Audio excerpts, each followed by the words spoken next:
இன்றைக்கி செவ்வாய்க்கிழமை. நேத்தியே பூஜை பாத்திரம் எல்லாம் விளக்கி வச்சுட்டேன்.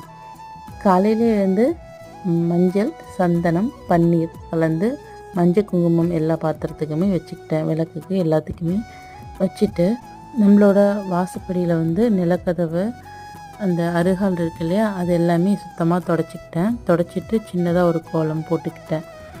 ஏன்னா நம்ம நடக்கும்போது பசங்க அழிச்சிட்டு போயிடுவாங்கன்னு சொல்லிட்டு சின்னதாக ஒரு கோலம் போட்டுக்கிட்டேன்.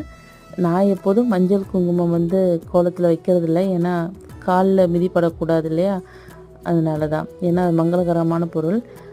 அருகாலில் மஞ்சள் குங்குமம் வச்சுக்கிட்டேன். அதாவது நம்மளோட மகாலட்சுமி நம்மளோட அருகால், நிலக்கதவு அருகால் இருக்கு இல்லையா, அதில் தான் விட்டுருக்குறாங்க. நம்ம என்ன பாசிட்டிவாக பேசினாலும் அப்படியே ஆகட்டும்னு நமக்கு ஆசீர்வாதம் பண்ணுறதா எனக்கு ஒரு நம்பிக்கை. நான் அதனால் எப்போதும் அதை ஃபாலோ பண்ணுவேன். இன்றைய நாள் சூப்பராக போச்சு. தேங்க்யூ.